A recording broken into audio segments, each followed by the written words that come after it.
Di sebuah hutan yang dirahasiakan, 2 sniper elit ditugaskan untuk menjaga jurang agar makhluk misterius yang ada di bawah tidak naik ke permukaan. Namun anehnya, mereka tidak mengetahui wujud pasti dari makhluk yang sedang dijaga.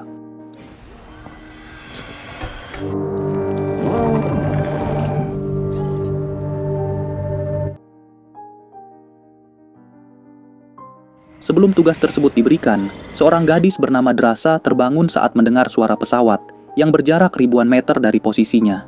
Dengan menggunakan snipernya, ia pun berhasil menghabisi seorang pria yang turun dari pesawat tersebut, yang mengartikan kalau Drasa berhasil menyelesaikan misinya. Sementara itu di sisi lain, pensiunan marinir Amerika bernama Levi bangun dari mimpi buruknya dan pergi ke pantai untuk menyegarkan pikiran. Ia kemudian mendapat pesan agar datang ke pangkalan militer, dan setelah sampai, Levi bertemu dengan Bartholomew yang merupakan petinggi di sana. Setelah membaca profil Levi yang memiliki karir cemerlang, namun masih hidup sebatang kara, ia pun ditawari pekerjaan rahasia dengan bayaran mahal.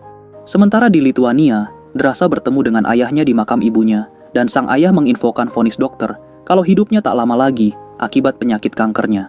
Kemudian di bulan September, Levi terbangun dari pingsannya yang disengaja di pesawat militer yang tidak diketahui tujuannya. Si pengantar pun tidak memberikan info detail dan malah menyita HP pribadinya sambil mengarahkan kalau Levi harus turun menggunakan parasut sekarang juga.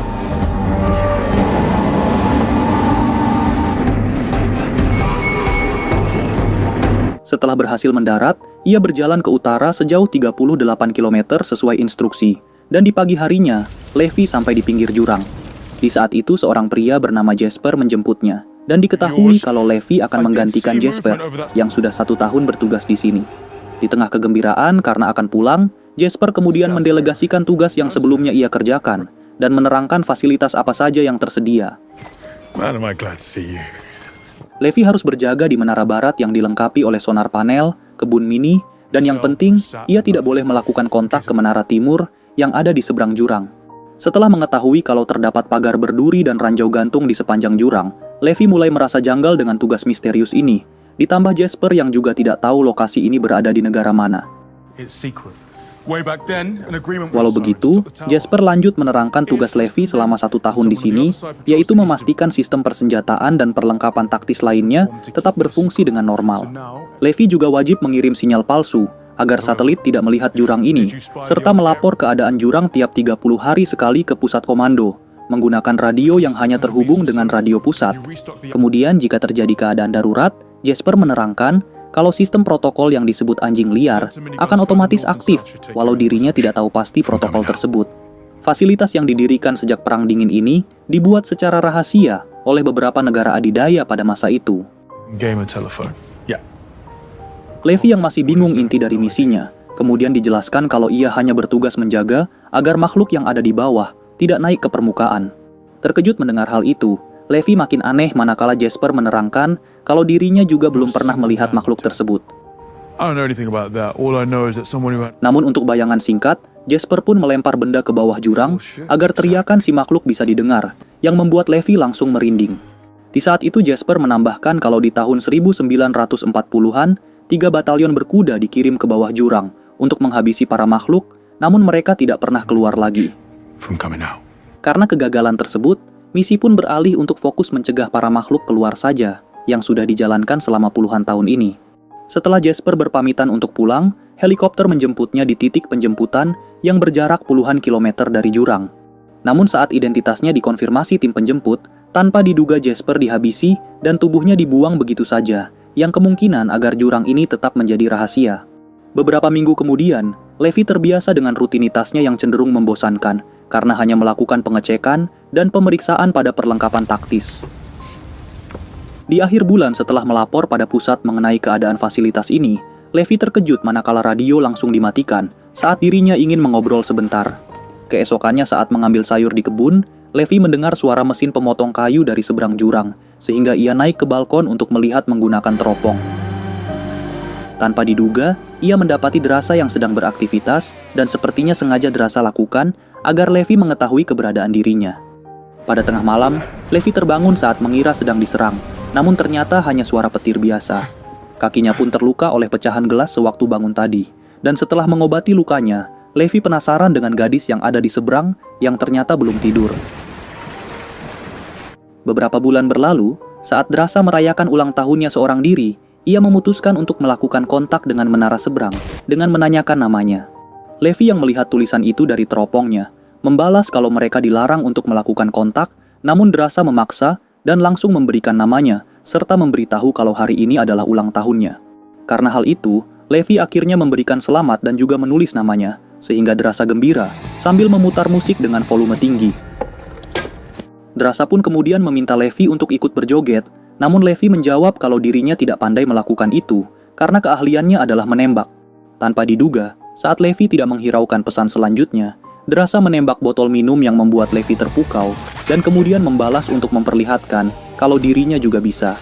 Namun saat Drasa menantang yang lebih ekstrim, ia terhenti setelah melihat kalau di bawah menara Levi ada sesuatu yang bergerak di balik kegelapan.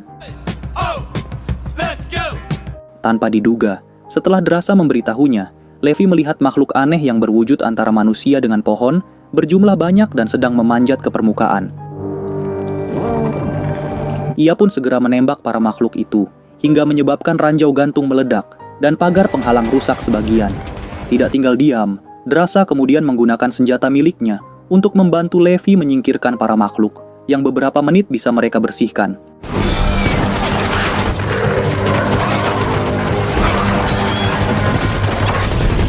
Mengira kalau semuanya sudah selesai, Drasa dikejutkan dengan makhluk yang muncul di menaranya. Namun untungnya ia masih bisa mengatasinya. Di saat lebih banyak lagi makhluk yang naik ke sisi jurang Drasa, Levi kemudian gantian membantu Drasa, menggunakan senjatanya untuk mencegah para makhluk naik ke permukaan. Namun saat ranjau gantung milik Drasa meledak, pecahan besi melukai bahunya, yang menyebabkan Levi mulai kewalahan menyingkirkan para makhluk sendirian. Tanpa diduga, sensor untuk mengoperasikan senjata besar aktif dan langsung menghabisi semua makhluk di kedua sisi jurang, yang membuat keduanya bisa selamat. Di pagi harinya, Drasa pun mengobati luka di bahunya dan memberitahu Levi kalau ini adalah ulang tahunnya yang terbaik. Beberapa waktu kemudian, keduanya memperbaiki perlengkapan taktis masing-masing, termasuk mengganti ranjau gantung yang semalam meledak. Tanpa diduga, Levi mendapati sebuah drone yang terbang dari bawah jurang dan pergi begitu saja ke tempat yang tidak diketahui. Kemudian di bulan Desember, Levi membuat pohon Natal dan juga mengucapkan selamat Natal pada Drasa, yang membuat gadis itu tersentuh. Hari-hari pun mulai mereka jalani dengan penuh sukacita, seperti membangun boneka salju, bermain catur, bahkan memainkan alat musik dari benda yang ada. Di bulan Februari, Levi mendapati Drasa yang termenung setelah ditinggal sang ayah akibat penyakit kanker berdasarkan vonis dokter sebelumnya. Drasa pun menyampaikan kalau harinya sedang berat dan berharap agar Levi bisa menemaninya di menara yang sama. Melihat hal itu, Levi pun langsung ke gudang untuk menyambung tali dengan senjata luncur yang keesokannya langsung ia tembakan ke arah seberang. Drasa kemudian segera membantu mengikatkan talinya dan kemudian Levi mengajaknya untuk makan malam berdua. Setelah mengiyakan ajakan tersebut, Levi pun langsung meluncur ke menara timur, walau harus tersendat di tengah jalan. Beberapa menit kemudian dengan cara merayap, mereka akhirnya bertemu dan Levi memberikan Drasa bunga. Namun Levi diminta mandi dulu sebelum naik ke menara karena bau badan. Di saat Levi selesai mandi, Drasa sudah menyiapkan pakaian bersih yang merupakan bekas dari petugas sebelumnya. Kemudian saat keduanya makan bersama, mereka saling menceritakan latar belakangnya di dunia militer, yang membuat kedekatan keduanya semakin erat. Dan sesuai prediksi kita bersama, pada tengah malam hubungan keduanya pun berujung dengan peran boksingan. Di pagi harinya saat Levi balik ke menaranya, tanpa diduga ada makhluk yang sedang merayap dan mengaktifkan ranjau gantung, sehingga dirinya jatuh walau sempat membuka parasutnya.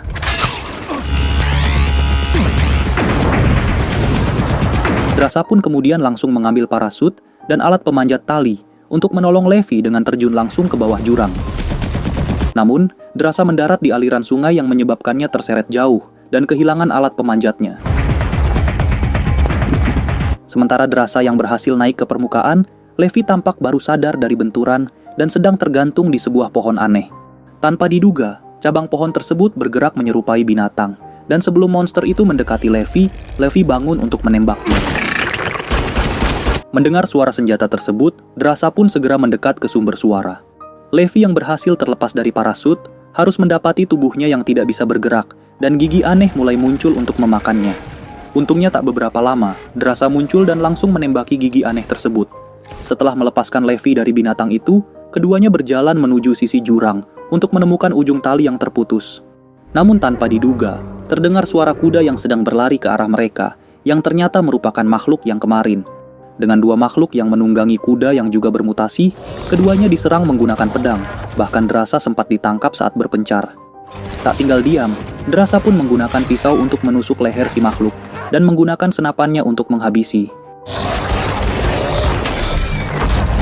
Sementara Levi yang juga kewalahan dengan kekuatan si makhluk, untungnya juga bisa menghabisi penunggang terakhir menggunakan senjatanya.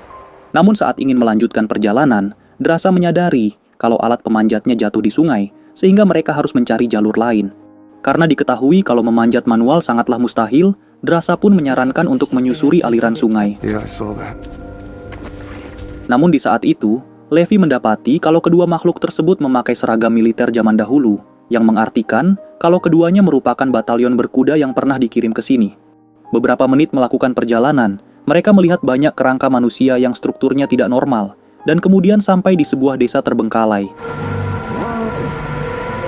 Semua bangunan tampak diselimuti oleh tanaman mutasi, sementara tanah di dasar jurang tampak sudah terbelah akibat gempa bumi. Tanpa diduga, saat terdengar suara lengkingan pasukan berkuda, mereka bersembunyi di sebuah gereja yang terdapat beberapa kerangka manusia yang belum bermutasi. Karena tercium aroma sianida, Levi menduga kalau mereka sengaja mengakhiri hidupnya sendiri agar tidak bermutasi seperti makhluk yang lain. Tiba-tiba, Drasa mendengar suara aneh dari atas ruangan, yang ternyata merupakan mutasi laba-laba yang langsung melompat ke tubuhnya. Walau ia berhasil menyingkirkan binatang tersebut, laba-laba lain mulai berdatangan secara bergerombol, sehingga keduanya terpaksa menggunakan senjata. Di saat mereka terpojok ke arah pintu, para makhluk yang mendengar suara tembakan akhirnya masuk, sehingga pertarungan sengit pun tidak bisa dihindari.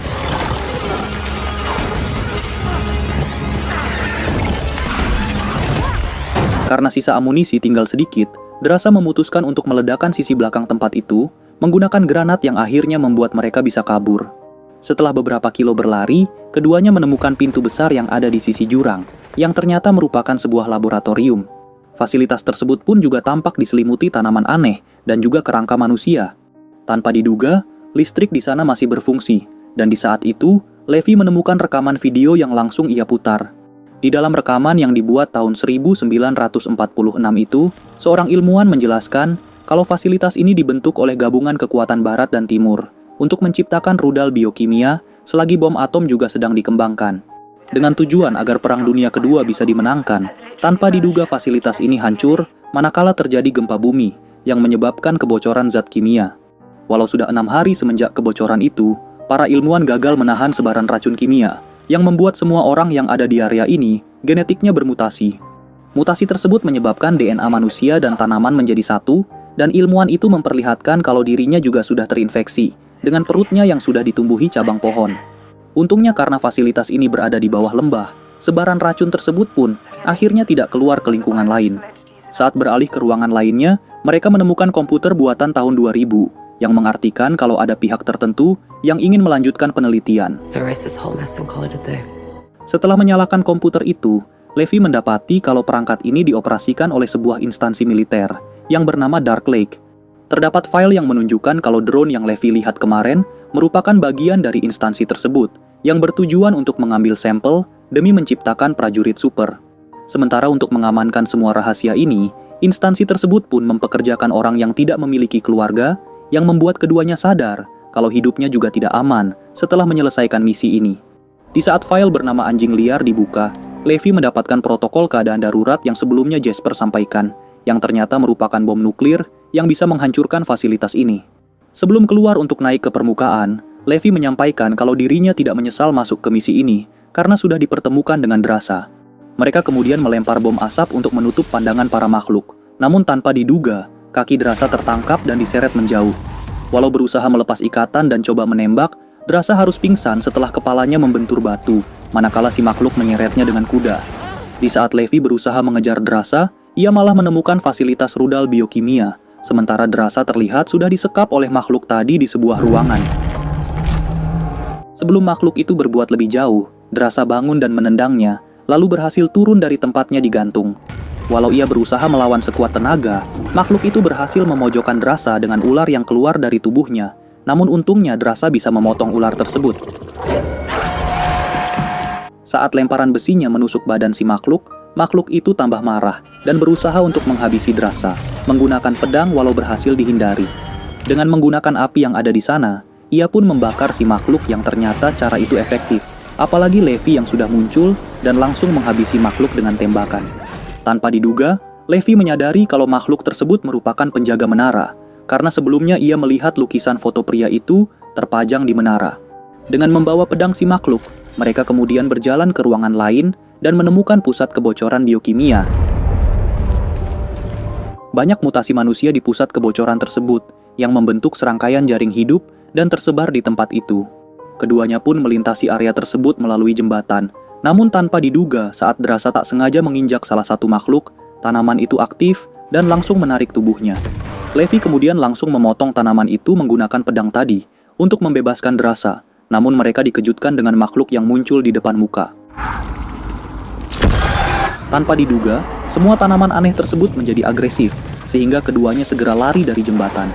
Namun sebelum sampai ujung, kaki Levi ditarik, sehingga Drasa memutuskan untuk melempar granat, yang untungnya berhasil membakar semua tanaman. Mereka pun keluar dari fasilitas tersebut, dan tak beberapa lama kemudian, keduanya menemukan mobil militer yang ada di sebuah garasi. Untungnya setelah mengganti akinya, mobil itu berhasil menyala, dan mereka pun berkendara selama beberapa waktu untuk menemukan ujung tali yang terputus. Setelah menemukannya, Levi langsung mengaitkan tali tersebut ke katrol mobil. Namun sayangnya, para makhluk mulai mendekat sehingga Drasa menembaki mereka. Saat Drasa kehabisan peluru, ia bergantian dengan Levi untuk mengurus mobil, yang untungnya mereka berhasil naik ke permukaan, walau secara perlahan. Namun tanpa diduga, para makhluk tetap mengejar keduanya melalui tali, sehingga Levi berusaha menjatuhkan satu persatu menggunakan pedangnya. Drasa yang menemukan kapak di mobil tersebut juga langsung bergerak untuk menjatuhkan para makhluk. Namun sayangnya Levi sempat tergelincir dari posisinya. Melihat ada bensin cadangan, ia pun segera menumpahkannya ke arah tali dan menyulut api menggunakan suar. Para makhluk kemudian terbakar hingga jatuh semua, namun tanpa diduga, api tersebut menjalar ke tangki mobil yang menyebabkan keduanya terguncang. Walau Levi sempat terjepit, untungnya Drasa mampu menariknya dan kemudian memotong tali, sehingga kejaran para makhluk bisa terhenti. Setelah keduanya sampai di Menara Timur, mereka merencanakan karantina selama 5 hari. Namun jika tidak terjadi infeksi, keduanya berencana menghancurkan jurang dan kabur bersama-sama. Keesokan harinya, Levi mengungkapkan rasa cintanya pada Drasa sebelum menyeberang, menggunakan tali yang ditembakkan dari Menara Timur. Beberapa hari kemudian saat Levi baru melapor kegiatannya pada pusat, tanpa diduga komunikasi tersebut dijawab langsung oleh Bartholomew, yang menanyakan mengapa komputer yang ada di jurang bisa menyala. Levi yang berbohong tidak pernah turun ke dasar jurang, membuat Bartholomew menyimpulkan kalau penjaga seberanglah yang sudah melakukan hal itu dan memerintahkannya untuk menghabisi penjaga tersebut. Setelah berpura-pura akan menjalankan perintah itu dan mematikan radio, Bartholomew terlihat sudah mengetahui kalau Levi sudah berbohong dan segera menyiapkan tim untuk membereskan permasalahan tersebut. Keesokan paginya, Levi dan Drasa memutuskan kabur dari fasilitas tersebut dengan menyiapkan peledak untuk menghancurkan semua pengacau satelit. Setelah selesai dengan rencana tersebut, Drasa menjawab kalau dirinya juga mencintai Levi, namun tanpa diduga, tim Bartholomew muncul dan segera mengoperasikan drone militer saat mengetahui kalau kedua penjaga sudah kabur. Baik Drasa maupun Levi yang sedang menghindari kejaran drone, akhirnya mampu menjatuhkan semuanya dan kemudian mencari posisi untuk meledakkan bom yang sebelumnya ditempatkan. Dengan keahlian sniper keduanya, pengacau satelit pun hancur secara bersamaan di kedua sisi, yang menyebabkan protokol anjing liar otomatis aktif setelah mendeteksi kegagalan sistem. Tim Bartholomew pun yang mendengar suara darurat, langsung berusaha menjauhi fasilitas ini, sementara Levi dan Drasa kabur ke arah air terjun secepat mungkin. Namun saat bom nuklir tersebut meledak, Levi terkena efek ledakan dan jatuh ke dalam air, sementara helikopter hancur karena gagal menjauhi radius ledakan. Beberapa waktu kemudian, Drasa yang berhasil selamat menunggu Levi di dalam gua selama 5 hari sesuai rencana, namun sayangnya Levi tidak kunjung muncul. Sesampainya di titik pertemuan selanjutnya di negara Perancis, Drasa juga belum melihat Levi, sehingga dirinya berpikir kalau Levi tidak selamat dari ledakan. Beberapa hari kemudian, tanpa diduga, Levi muncul yang kemungkinan dirinya sengaja mengkarantina tubuhnya untuk memastikan kalau ia tidak terpapar oleh radiasi nuklir. Drasa pun terlihat sangat bahagia dengan kedatangan Levi, dan akhirnya keduanya bisa bersama lagi dengan segudang rahasia yang ada di jurang misterius. Terima kasih sudah menonton 46 Movies. Jangan lupa subscribe bila suka, dan sampai jumpa di alur cerita film berikutnya.